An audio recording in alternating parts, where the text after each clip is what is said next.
नमस्कार, जी न्यूज़ पर बिलासपुर प्रदेश भर की तमाम ताज़ा तरीन खबरों के साथ इस वक्त मैं हूं सुमित। खबरों की ओर बढ़ने से पहले नजर डालते हैं आज की हेडलाइंस पर। सीएमडी कॉलेज में वन नेशन वन इलेक्शन पर संगोष्ठी, युवाओं में सवालों से देश हित की दिशा में दिखाई जागरूकता और भागीदारी। मंगला क्षेत्र में डायरिया की शिकायत, घरों में आ रहे दूषित जल की जाएगी पानी की जांच, समस्या का होगा समाधान। इंस्टाग्राम लाइव पर कबड्डी खिलाड़ी ने की खुदकुशी, जंगल में मिली लाश, 22 लोग देखते रहे मौत का तमाशा, दोस्त पर भी शक की जांच जारी। भीषण गर्मी में सिग्नल बंद कर पुलिस ने दी राहत, लेकिन 147 करोड़ का स्मार्ट ट्रैफिक सिस्टम बन रहे जनता के लिए नई मुसीबत। अब समाचार विस्तार से। देश भर में वन नेशन वन इलेक्शन को लेकर चल रही बहस के बीच बिलासपुर के सीएमडी कॉलेज में एक दिवसीय संगोष्ठी का आयोजन किया गया। इस आयोजन में पूर्व मंत्री, विधायक, महापौर, प्राध्यापक, छात्र और अन्य गणमान्य नागरिक शामिल हुए। संगोष्ठी के माध्यम से इस व्यवस्था के लाभ, चुनौतियों और संभावनाओं पर विस्तार से चर्चा की गई। देश में लोकतंत्र को सशक्त और व्यवहारिक बनाने के उद्देश्य से वन नेशन वन इलेक्शन यानी एक राष्ट्र एक चुनाव की अवधारणा पर चर्चा जोरों पर है। इसी क्रम में बिलासपुर के प्रतिष्ठित सीएमडी कॉलेज में इस विषय पर एक महत्वपूर्ण संगोष्ठी का आयोजन किया गया। इस आयोजन का उद्देश्य छात्रों, शिक्षकों और आमजन को इस नीति के पीछे की सोच, संभावनाएं और चुनौतियों की जानकारी देना था। कार्यक्रम में मुख्य वक्ता के रूप में पूर्व विधानसभा अध्यक्ष और वरिष्ठ भाजपा नेता प्रेम प्रकाश पांडे शामिल हुए। साथ ही नगर विधायक अमर अग्रवाल, महापौर पूजा विधानी, भाजपा शहर अध्यक्ष दीपक सिंह, सभापति विनोद सोनी और अन्य भाजपा पदाधिकारी भी मौजूद रहे। संगोष्ठी में बड़ी संख्या में छात्र छात्राएं, प्राध्यापक और शहर के बुद्धिजीवी वर्ग के लोग भी शामिल हुए। कार्यक्रम की शुरुआत कॉलेज के प्राचार्य डॉक्टर संजय सिंह ने स्वागत भाषण से की। उन्होंने कहा कि ये गर्व की बात है कि ऐसे अहम राष्ट्रीय विषय पर विचार विमर्श की शुरुआत सीएमडी कॉलेज से हो रही है। उन्होंने कहा कि इस तरह के आयोजनों से छात्रों में जागरूकता बढ़ेगी और वे राष्ट्रीय मुद्दों पर अपनी भूमिका को समझ सकेंगे। संगोष्ठी में वन नेशन वन इलेक्शन के विभिन्न पहलुओं पर विस्तार से चर्चा की गई। वक्ताओं ने बताया कि देश में हर साल किसी न किसी राज्य में चुनाव होते रहते हैं, जिससे सरकारी कामकाज प्रभावित होता है। बार बार आचार संहिता लागू होने से विकास कार्यों में रुकावट आती है और शासन प्रशासन की ऊर्जा केवल चुनाव प्रबंधन में ही खर्च हो जाती है। पूर्व विधानसभा अध्यक्ष प्रेम प्रकाश पांडे ने कहा कि यदि पूरे देश में एक साथ चुनाव होते हैं तो इससे न केवल समय की बचत होगी, बल्कि लगभग 4.5 लाख करोड़ रुपए की बड़ी राशि भी बचाई जा सकती है। इस बचत राशि का उपयोग शिक्षा, स्वास्थ्य, आधारभूत संरचना और अन्य विकास कार्यों में किया जा सकता है। आज छत्तीसगढ़ में सीएमडी कॉलेज के डायरेक्टर्स, प्रिंसिपल, प्रोफेसर, स्टूडेंट और शहर के प्रतिष्ठित नागरिक, महापौर, सभापति सहित राजनीतिक कार्यकर्ताओं के समूह में वन नेशन वन इलेक्शन पर विचार गोष्ठी रखी गई थी और उस विचार गोष्ठी में हम लोगों ने अपनी बातें रखी है और ये विचार गोष्ठी वन वे ना होके टू वे था। लोगों को अपने शंकाओं के समाधान के लिए भी आमंत्रित किया गया था और अच्छी एक विचार गोष्ठी की शुरुआत हुई। किस तरह से फायदा होगा आम लोगों में अगर ये लागू होता है? नहीं तो फायदा तो यही फायदा है, मैंने बताया, जैसा समय की बचत होगी, आपका आर्थिक बचत होगी, लॉजिस्टिक ये होगा और बहुत सारे चीज़ों में जो समाज में हर चुनाव के बीच एक बिटरनेस आता है, वो जो लंबे समय जाता है वो कम होगा। बहुत सारी चीज़ें हैं। नगर विधायक अमर अग्रवाल ने युवाओं की उपस्थिति और उनकी जिज्ञासाओं की सराहना की। उन्होंने कहा कि आज के छात्र कल के मतदाता और नीति निर्माता होंगे। ऐसे में उनका इन मुद्दों को समझना बेहद ज़रूरी है। उन्होंने कहा कि वन नेशन वन इलेक्शन लोकतंत्र को मजबूत करने की दिशा में एक साहसिक और दूरदर्शी कदम है। संगोष्ठी के दौरान छात्रों और प्राध्यापकों ने अनेक सवाल पूछे, जिनमें मुख्य रूप से यह था कि सभी चुनाव एक साथ कराना तकनीकी रूप से कितना संभव है, इसका कार्यान्वयन कब तक होगा, इससे क्षेत्रीय विविधताओं पर क्या प्रभाव पड़ेगा। वक्ताओं ने सभी सवालों के उत्तर दिए और प्रक्रिया की व्यवहारिकता को स्पष्ट किया। वक्ताओं ने यह भी कहा कि यदि सभी चुनाव एक साथ कराए जाते हैं तो इससे राजनीतिक दलों को भी सकारात्मक राजनीति करने की दिशा में बढ़ावा मिलेगा। बार बार चुनाव की वजह से होने वाले राजनीतिक आरोप प्रत्यारोप और सामाजिक ध्रुवीकरण में कमी आएगी, जिससे देश में स्थायित्व और समरसता का वातावरण बनेगा। मैं धन्यवाद देना चाहूँगा मेरे बिलासपुर के युवा, इंटेलेक्चुअल और आम नागरिकों का कि इस देश के ज्वलंत विषय वन नेशन वन इलेक्शन पे एक सेमिनार रखा सीएमडी महाविद्यालय में और हम लोगों को आमंत्रित किया कि भाई आप लोगों के विचार क्या हैं। हमने सारे पहलुओं को उनके सामने रखा, क्वेश्चन आंसर भी हुए और मैं ऐसा मानता हूँ एक बहुत अच्छी शुरुआत है कि केवल हम 5 साल में एक बार वोट करें, किसी व्यवस्था से नाखुश हो जाएं, फिर सरकार परिवर्तन कर दें, इसके साथ ही जनमत का जो दबाव होता है वो लोकतंत्र में बहुत ज़रूरी होता है। तो ये जो वन नेशन वन इलेक्शन है, ये आम जनता इस पे अब सेमिनार और विचार विमर्श की प्रक्रिया प्रारंभ कर दी है। मुझे ऐसा लगता है कि जन भावनाओं से ऊपर इस लोकतंत्र में कोई नहीं है। तो आज की जो जन भावना युवा की है वो वन नेशन वन इलेक्शन की है और मैं ऐसा समझता हूँ कि भी इसकी कमेटी भी बनी हुई थी, हमारे राष्ट्रपति जी रहे, कोविंद जी की अध्यक्षता में उनका रिकमेंडेशन भी है और सारे पॉलिटिकल पार्टीज पे विचार करके आने वाले समय में वन नेशन वन इलेक्शन की तरफ आगे बढ़े। बीजेपी शहर अध्यक्ष दीपक सिंह ने कहा कि कार्यक्रम में यह भी बताया गया कि इस विषय पर केंद्र सरकार द्वारा एक उच्च स्तरीय समिति का गठन किया गया है, जिसकी अध्यक्षता पूर्व राष्ट्रपति कर रहे हैं। यह समिति विभिन्न राजनीतिक दलों, राज्यों और विशेषज्ञों से बातचीत कर इस व्यवस्था के लिए रोड मैप तैयार कर रही है। कैबिनेट की मंजूरी के बाद जल्द इसे कानूनी रूप दिया जा सकता है। आदरणीय प्रधानमंत्री श्री नरेंद्र मोदी जी के प्रधानमंत्री बनने के बाद बहुत बड़े निर्णय लिए गए, जिसका फ़ायदा इस देश को मिला है। नई ट्रेनें चल रही हैं, नए एयरपोर्ट बन रहे हैं, जम्मू कश्मीर में धारा 370 हट रहे हैं, 3 तलाक खत्म हो रहे हैं, जम्मू कश्मीर में इस देश का झंडा नहीं फहराया जा रहा था, वहाँ फहराया जा रहा है। और यह जो इलेक्शन की जो पद्धति है बहुत पुरानी है।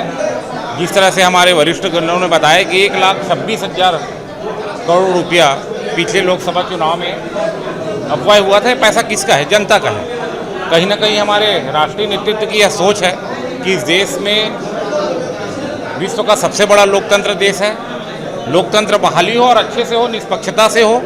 इसीलिए जो ये बार व्यय जो आम लोगों के बीच पड़ रहा है और ना पड़े, एक वन नेशन वन इलेक्शन हो, जिससे यह जो पैसे का दुरुपयोग हो रहा है वह देश के आर्थिक विकास में हो, ऐसा प्रयास हमारे राष्ट्रीय नेतृत्व कर रहे हैं। इसी तारतम्य में आज सीएम दुबे महाविद्यालय के प्रोफेसर ने इस पे एक संगोष्ठी का आयोजन किया था, जिसमें पूर्व विधानसभा के अध्यक्ष रहे प्रेम प्रकाश पांडे जी का हम सबको मार्गदर्शन प्राप्त हुआ। इस नगर के विधायक माननीय अमर अग्रवाल जी का मार्गदर्शन हमको प्राप्त हुआ और कहीं ना कहीं यहाँ जो विद्यार्थी थे, प्रोफेसर थे, नीचे तक इस विषय को लेकर के जाएंगे और एक जन जागरण का माहौल बनेगा। और हम सब चाहते हैं कि यह देश में वन नेशन वन इलेक्शन हो, जिससे बार आम लोगों को जो परेशानी होती है इलेक्शंस की वो ना हो और एक बहुत बड़ा जो व्यय होता है पैसे का वो ना हो और वह पैसा जो है देश के विकास में लगे। इसीलिए आज यह कार्यक्रम का आयोजन किया गया था। कार्यक्रम के अंत में प्राचार्य डॉक्टर संजय सिंह ने सभी अतिथियों और प्रतिभागियों का आभार व्यक्त करते हुए कहा कि ऐसी संगोष्ठियां लोकतंत्र को सशक्त करने की दिशा में अहम भूमिका निभाती है। उन्होंने उम्मीद जताई कि छात्र इस विषय पर आगे भी शोध और चर्चा करेंगे, जिससे वे एक जिम्मेदार नागरिक की भूमिका निभा सके। संगोष्ठी में युवाओं की सक्रिय भागीदारी और उत्साह से कार्यक्रम अत्यंत सफल और प्रेरणादायक रहा। बड़े हर्ष का विषय है कि आज सीएम दुबे स्नातकोत्तर महाविद्यालय के अंतर्गत शासी निकाय के अध्यक्ष डॉक्टर संजय दुबे जी की अनुमति से और मुख्य वक्ता प्रेम प्रकाश पांडे जी, भिलाई पूर्व विधायक मंत्री एवं शहर के विधायक सम्मानीय अमर अग्रवाल जी के मुख्य वक्ता के रूप में एवं एसपी चतुर्वेदी जी सम्मानीय सदस्य सीएम दुबे महाविद्यालय के नेतृत्व में एक वन नेशन वन इलेक्शन का के ऊपर एक दिवसीय संगोष्ठी हुआ, जिसमें मैं महाविद्यालय की ओर से सबको बधाई देता हूं कि शुरुआत हमारे महाविद्यालय से हुई और अन्य जगह भी इसे जाना चाहिए। जैसे विषय आए, विषय में बहुत सारे प्रश्न भी आए छात्र छात्राओं एवं हमारे प्राध्यापकों के द्वारा प्रश्न भी किए गए, मूलभूत प्रश्न किए गए। कितना समय लगेगा इसको, हमारा राष्ट्र कब तक तैयार होगा, सब जगह चुनाव एक साथ हो सकते हैं कि नहीं हो सकते हैं, हमें किन किन बातों को चुनौती के रूप में सामना करना पड़ेगा, इत्यादि तथ्यों को ध्यान में रखा गया। और सबसे बड़ी बात है कि 4.5 लाख करोड़ रुपए की बचत होगी, जो कि हम मूलभूत सुविधाएं में हम भारत देश में उसको लगा सकते हैं। ये सबसे बड़ी बात है। और मैं महाविद्यालय के छात्र छात्राओं, आयोजनकर्ताओं को, विशेष रूप से दीपक सिंह ठाकुर, राजकुमार पंडा जी, विभा सिंह ठाकुर, उप प्राचार्य डॉक्टर कमलेश जैन, इन सभी को मैं धन्यवाद देता हूं। और साथ ही मैं अध्यक्ष महोदय पंडित डॉक्टर संजय दुबे जी को भी मैं बधाई देता हूं कि उन्होंने कार्यक्रम को सतत निगरानी में रखा और हमें निर्देश देते गए और इस कार्यक्रम का हमने सफल संचालन किया। संगोष्ठी का समापन इस सकारात्मक संदेश के साथ हुआ कि वन नेशन वन इलेक्शन जैसे दूरदर्शी विचारों पर युवाओं की भागीदारी बेहद जरूरी है, क्योंकि यही भविष्य के नीति निर्माता हैं। कार्यक्रम ने स्पष्ट कर दिया गया कि देश की लोकतांत्रिक मजबूती केवल सरकार की नीतियों से नहीं, बल्कि जागरूक नागरिकों की सहभागिता से संभव है। विचार विमर्श की शुरुआत न केवल जानकारी का आदान प्रदान था, बल्कि एक ऐसी पहल थी जो युवाओं को सोचने, सवाल करने और देश हित में दिशा तय करने की प्रेरणा देकर गई। जी न्यूज़ के लिए कैमरामैन गोपाल मौर्य के साथ मोहम्मद नासिर की रिपोर्ट। आदित्य वाहिनी बिलासपुर जिला इकाई ने कलेक्टर बिलासपुर के माध्यम से मुख्यमंत्री को ज्ञापन सौंपते हुए प्रदेश में स्वयं को नकली शंकराचार्य के रूप में प्रचारित करने वाले अधोजानंद के विरुद्ध कड़ी कार्रवाई करने की मांग की है। संगठन ने आग्रह किया कि ऐसे विवादित और अवांछित व्यक्ति के छत्तीसगढ़ आगमन पर प्रतिबंध लगाया जाए। ज्ञापन में उल्लेख किया गया कि दुर्ग जिले के जामुल नगर पालिका क्षेत्र में यज्ञ का आयोजन किया जा रहा है, जिसमें अधोजानंद स्वयं को पूरी पीठ के शंकराचार्य के रूप में प्रचारित कर सम्मिलित हो रहा है, जबकि पूर्व में कई जिलों में प्रशासन द्वारा उनके प्रवेश पर प्रतिबंध लगाया जा चुका है। आदित्य वाहिनी के अनुसार अधोजानंद का इस प्रकार शंकराचार्य पद का दुरुपयोग न केवल हिंदू धर्मावलंबियों की आस्था को ठेस पहुंचाता है, बल्कि सामाजिक सौहार्द को भी नुकसान पहुंचाता है। संगठन ने बताया कि ओडिशा हाईकोर्ट द्वारा भी अधोजानंद को प्रतिबंधित किया गया है, फिर भी वो स्वयं को पूरी शंकराचार्य बताकर धार्मिक कार्यक्रमों में भाग लेते हैं।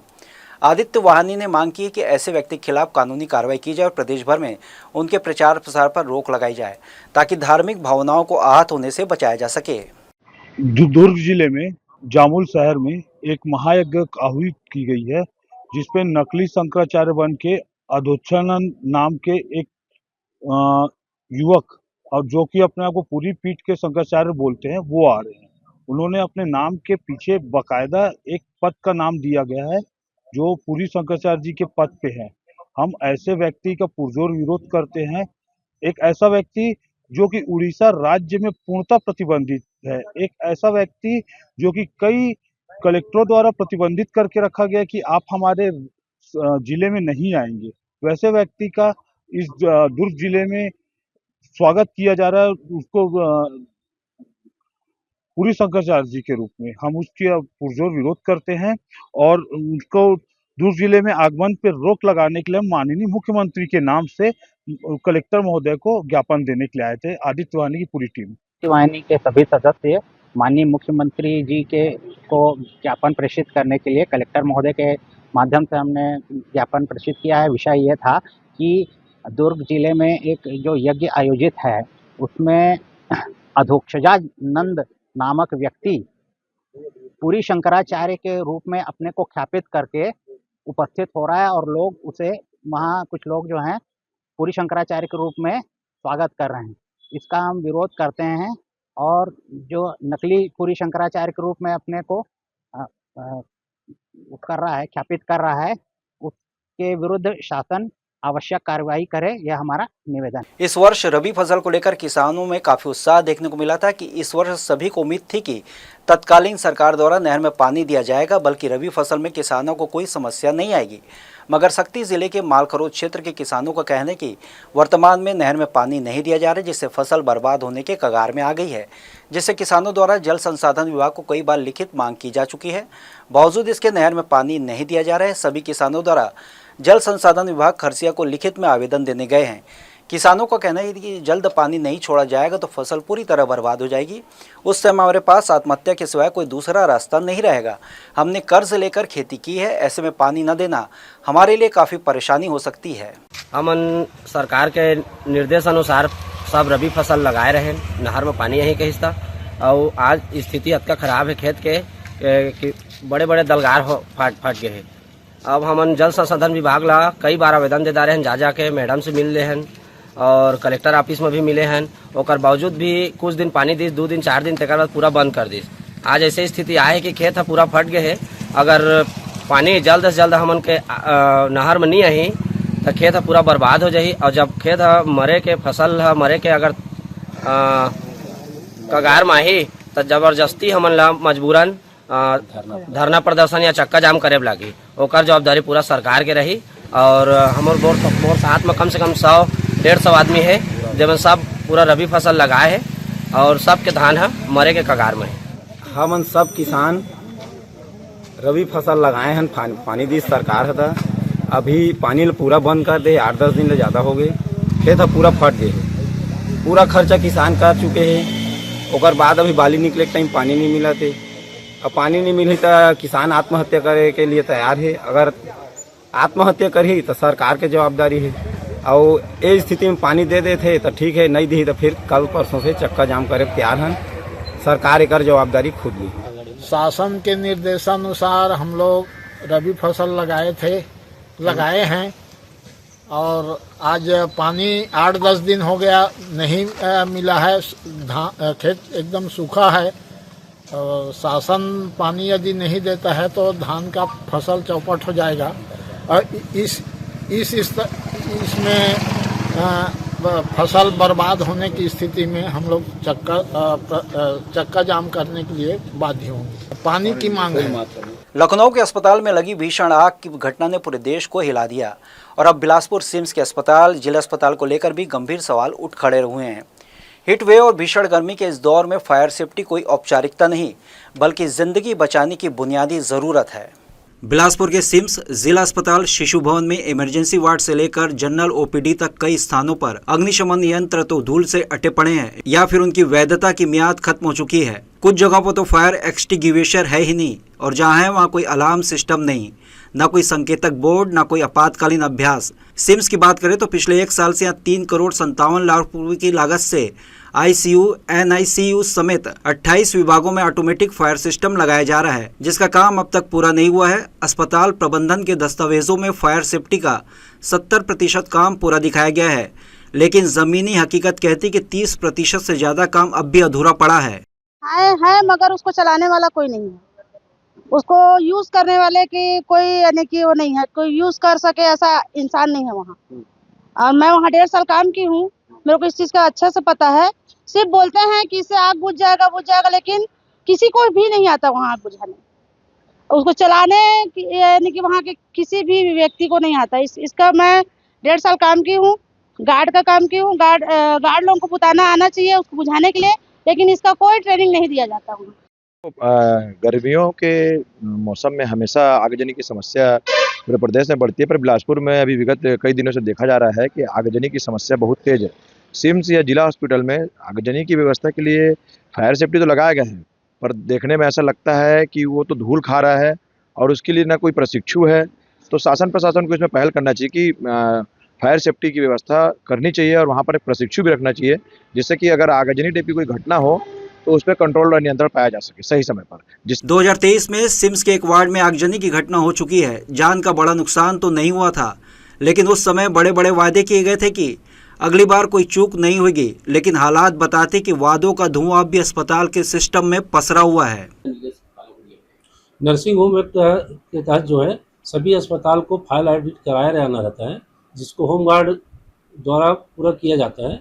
हमारे नर्सिंग होम के एक्ट की जो टीम है, आयुष्मान की टीम है, जब भी निरीक्षण में जाते हैं तो इसको ज़रूर विशेष ध्यान रखते हैं कि वहाँ पर किसी तरह से जो फायर में कुछ प्रॉब्लम ना आए और उनके पास जो सुरक्षा का पूरा प्रतिबंध रहे, इसके लिए जांच भी किया जाता है। हम लोग अलर्ट भी हैं, सबको इसे सचेत करके भी रखें कि अपने यहाँ फायर ऑडिट फिर कराएं और कोई भी ऐसा इंस्ट्रूमेंट जो इलेक्ट्रिकल से जुड़ा हुआ है उसको अच्छे रख रखाव करें। जो प्राइवेट तो आजकल बढ़िया करने लगे, क्योंकि उनको पूरा हॉस्पिटल इसका एक्ट का पालन करना रहता है।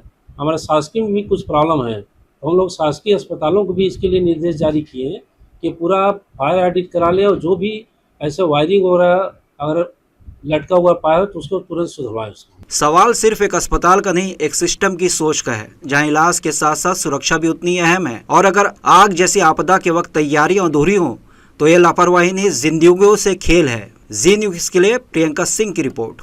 पाइपलाइन के माध्यम से गंदे पानी का घरों तक पहुंचने की शिकायत निरंतर आती रहती है। वहीं इस वजह से कई बार डायरिया का प्रकोप भी देखा गया है। कुछ यही मामला इस समय वार्ड क्रमांक 13 के आदर्श चौक के पास सामने आया है, जहां एक घर में पानी की वजह से लोग बीमार पड़ रहे हैं। वार्ड क्रमांक 13 पंडित दीनदयाल मंगला नगर में इस समय डायरिया की शिकायत सामने आई है। दरअसल वार्ड के आदर्श चौक के पास 2 घरों में गंदे पानी की शिकायत सामने आई है, तो वहीं इस वजह से इस घर में रहने वाले लोग बीमार पड़ रहे हैं। इनका कहना है कि पानी पीने की वजह से उन्हें डायरिया हुआ है, जिससे उल्टी दस्त जैसी शिकायतें सामने आई हैं। बताया जा रहा है कि कुछ दिन पहले नगर निगम द्वारा यहाँ पाइपलाइन मरम्मत का काम किया गया था, लेकिन पाइपलाइन के फूट जाने के बाद उसका सुधार कार्य तो किया गया, लेकिन फिर भी उसमें लीकेज बनी हुई थी।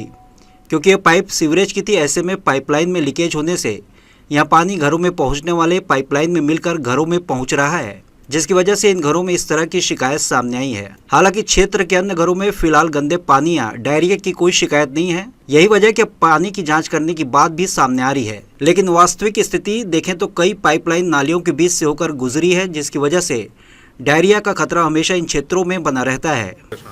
अभी हमारे बाड़ा में लगभग 100 लोग रहते हैं, जिसमें कि 10-15 लोग को दस्त और उल्टी का समस्या है। अभी बीच में पाइपलाइन टूटा था ना, उसी की वजह से हो सकता है, क्योंकि वो सीवरेज का पाइप वहाँ पर फूट चुका था और उसका एक भाई वीडियो बना के भी रखा है, जहाँ तक वहाँ से लीकेज होगा पानी, उसी की वजह से पूरे मोहल्ले में प्रॉब्लम हो रहा है। और यहाँ पर अभी बीच में वाल को नल वाला कुछ प्रॉब्लम हुआ था, तो वाल को सेट किए थे ना, वहीं से सीवरेज का पाइप टूटा हुआ था, तो जैसे भी मशीन से खोदे ना तो वहाँ पर लीकेज हो चुका था। हो सकता है कि उसी वजह से सीवरेज का पाइप लीकेज हिसाब से प्रॉब्लम यहाँ पर हो रहा है। अभी 15 रोज पहले आगे की घटना है कि यहाँ पानी की बहुत दिक्कत हो रही थी। फिर उसके बाद निगम के द्वारा वहाँ खुदाई उदाई करके वहाँ वाल लगा हुआ है, उसके लिए खुदाई किए थे। फिर वहाँ पर सीवरेज का भी पाइप लीकेज था, उसका पानी जो है नल पाइप के कनेक्शन में घुस के घरों में जा रहा था, इसलिए इस वजह से घर वाले पूरा उल्टी दस्त से परेशान हैं 8-10 घर में। वहीं क्षेत्रवासियों ने इसकी शिकायत वार्ड पार्षद से भी की, जिसके बाद वार्ड पार्षद के प्रतिनिधि भी यहां पहुंचे, जहां उन्होंने कहा कि फिलहाल केवल 2 से 3 घरों में ऐसी शिकायतें सामने आई हैं, लिहाजा उच्च स्तर पर इसकी जांच कराई जाएगी और समस्या का पूर्ण निदान कराया जाएगा।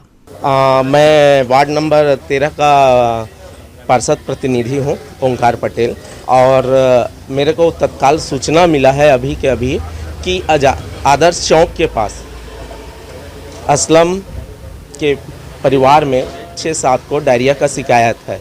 तो उसमें तत्काल आके यहाँ जानकारी लिए हैं, आस पड़ोस मोहल्ले में भी जानकारी लिए हैं, जिसमें हमको पता चला है कि सिर्फ असलम जी रहते हैं उसी चाल में ही डायरिया का शिकायत मिला है, और अड़ोस पड़ोस और मोहल्ले में जानकारी लिए हैं, वहाँ नहीं मिला है। तो इसके लिए हम तत्काल पानी का टेस्ट कराएंगे ताकि और लोगों में ये ना फैले, और इसकी सूचना हम जो संबंधित विभाग है उनको तत्काल में देंगे। हालांकि मौजूदा समय में क्षेत्र में तो डायरिया जैसी कोई बात सामने नहीं आ रही, लेकिन अगर इन घरों में लोग बीमार पड़ रहे हैं तो कहीं न कहीं पानी की जांच की आवश्यकता तो जरूरी है। और अगर सही में पाइपलाइन फूटने के बाद भी उसे पाट दिया गया तो इस दिशा में नगर निगम को ध्यान देना होगा और उक्त पाइपलाइन का मरम्मत करना होगा, जिससे क्षेत्र में समस्या का निदान हो सके। जी न्यूज़ के लिए कैमरामैन मनीष पॉल के साथ आलोक अग्रवाल की रिपोर्ट। बिलासपुर सीपत स्थित दर्राभाटा एनटीपीसी में शनिवार 19 अप्रैल को होने वाली पंडित अनिरुद्धाचार्य महाराज की कथा के लिए बनाया गया विशाल पंडाल तेज आंधी में उड़कर पूरी तरह से टूट गया। यह घटना कथा शुरू होने से ठीक एक दिन पहले हुई, जिससे एक बड़ी दुर्घटना टल गई। जानकारी के अनुसार कथा स्थल पर श्रद्धालुओं के बैठने के लिए एक विशाल डोम पंडाल बनाया गया था। शुक्रवार को अचानक मौसम बदला, तेज आंधी चलने लगी। आंधी की गति इतनी तेज थी कि पंडाल के लोहे के खंभे मुड़ गए और पूरा ढांचा हवा में उखड़कर बिखर गया। पंडाल का मलबा दूर दूर तक फैल गया। घटना के समय पंडाल खाली था, इसलिए कोई जनहानि नहीं हुई। यदि हादसा कथा के दौरान होता तो बड़ी संख्या में श्रद्धालु घायल हो सकते थे। पंडाल के आयोजकों ने बताया कि तेज आंधी के कारण पंडाल को भारी नुकसान पहुंचा है और अब कल कथा का आयोजन कर पाना मुश्किल लग रहा है। कथा स्थल पर मौजूद लोगों ने बताया कि आंधी अचानक आई और कुछ ही मिनटों में सब कुछ तहस नहस हो गया। उन्होंने कहा कि भगवान की कृपा ही है कि पंडाल कथा शुरू होने से पहले टूटा, वरना एक बड़ा हादसा हो सकता था। पंडाल टूटने की सूचना मिलते एनटीपीसी प्रबंधन और स्थानीय प्रशासन के अधिकारी मौके पर पहुंचे और स्थिति का जायजा लिया। नुकसान का आकलन किया जा रहा है और कथा के आयोजन को लेकर विचार विमर्श भी किया जा रहा है। जिले में रबी सीजन के अंतर्गत प्रमुख रूप से गेहूं, सरसों, चने की फसलें किसानों द्वारा ली जाती हैं। गत वर्ष की तुलना में इस वर्ष रबी सीजन की फसलों की स्थिति काफ़ी बेहतर रही है, जिससे उत्पादन में भी उल्लेखनीय वृद्धि दर्ज की गई है। कृषि विभाग से प्राप्त आंकड़ों के अनुसार इस वर्ष गेहूं की बुआई में 1612 हेक्टेयर की वृद्धि दर्ज की गई है। इसी प्रकार चने की फसल में 4402 हेक्टेयर और सरसों की बुआई में 1100 हेक्टेयर की वृद्धि देखी गई है। यह दर्शाता है कि किसान अब रबी के सीजन की फसलों की ओर अधिक से रुचि दिखा रहे हैं और वैज्ञानिक तरीकों से खेती कर रहे हैं। फसलों में इस बढ़ोतरी का मुख्य कारण अनुकूल मौसम, समय पर बुआई और सरकार द्वारा दी गई योजनाओं एवं तकनीकी सहयोग को माना जा रहा है। कृषि विशेषज्ञों को मानना है यदि यह रुझान बना रहा तो आने वाले वर्षों में जिले का कृषि उत्पादन नई ऊंचाइयों को छू सकता है। साथ ही किसानों से अपील भी की जा रही है कि वे इस रबी सीजन में अधिक से अधिक गेहूं, सरसों और चने जैसी लाभदायक फसलों की ही बुआई करें ताकि उन्हें अधिक उत्पादन और लाभ मिल सके। जिले में रबी सीजन में गेहूं, चना एवं सरसों की फसल ली जाती है किसानों के द्वारा, जो इस साल 2024 में रबी 2024 में गत वर्ष की अपेक्षा 1612 हेक्टेयर की वृद्धि हुई है गेहूं के रकबा में। उसी प्रकार चना में 4402 हेक्टेयर की वृद्धि हुई है और सरसों में 1100 हेक्टेयर की गत वर्ष की अपेक्षा रबी फसलों में वृद्धि हुई है। सरसों के वृद्धि होते जाएगी, मतलब निरंतर निश्चित है कि मतलब किसानों के द्वारा गेहूं रबी के सीजन में पहले मतलब बहुत कम होता है, लेकिन धीरे धीरे गेहूं रबी के सीजन में भी रबी क्रॉपों की वृद्धि हो रही है और दलहन तिलहन को हमारे विभाग द्वारा प्रचार या प्राथमिकता के आधार पर उनको किसानों को सलाह दी जाती है कि दलहन तिलहन की रकबा बढ़ाएं और रबी फसल बढ़ाएं। धान के एरिया कम से कम करें रबी वाला, इसलिए थोड़ी वृद्धि देखने को मिली। छत्तीसगढ़ माध्यमिक शिक्षा मंडल द्वारा आयोजित 10वीं और 12वीं बोर्ड परीक्षाओं की उत्तर पुस्तिकाओं का मूल्यांकन कार्य पूर्ण हो चुका है। अब माध्यमिक शिक्षा मंडल की टीम दोनों कक्षाओं के परिणाम एक साथ जारी करने की तैयारी में जुटी हुई है। इस बार करीब 5,70,000 छात्र छात्राएं इन परीक्षाओं में शामिल हुए थे। इस संबंध में माध्यमिक शिक्षा मंडल के अधिकारियों ने जानकारी दी कि मई के दूसरे सप्ताह में 10वीं और 12वीं का परिणाम एक साथ घोषित किया जाएगा। छात्र अपने रोल नंबर के माध्यम से माध्यमिक शिक्षा मंडल के आधिकारिक वेबसाइट पर अपना रिजल्ट देख सकेंगे। राज्य भर में कुल 36 मूल्यांकन केंद्र बनाए गए थे, जिनमें करीब 20,000 शिक्षकों को कॉपियां जांचने की जिम्मेदारी दी गई थी। मार्च में सप्ताह समाप्त हुई परीक्षाओं की उत्तर पुस्तिका अप्रैल के पहले सप्ताह से जांची जा रही थी, जिनका कार्य पूर्ण हो चुका है। जो छात्र खेल, स्काउट गाइड, एनसीसी, एनएसएस और साक्षरता अभियान जैसे क्षेत्रों में उत्कृष्ट प्रदर्शन करते हैं, उन्हें बोर्ड परीक्षा में बोनस अंक प्रदान किए जाते हैं। राज्य स्तर पर पदक जीतने वाले 10 अंक, राष्ट्रीय स्तर पर उपलब्धि पर 15 अंक, अंतर्राष्ट्रीय स्तर पर प्रदर्शन के लिए 20 अंक मिलते हैं। निश्चित तौर पर ये अंक विद्यार्थियों को प्रोत्साहित करेंगे और अन्य विद्यार्थियों को भी इस दिशा में प्रेषित करेंगे। बुलेटिन में खबरें और भी है, वक्त हो चला एक छोटे से ब्रेक का। ब्रेक के बाद हम लौटेंगे जल्दी, आप कहीं मत जाएं।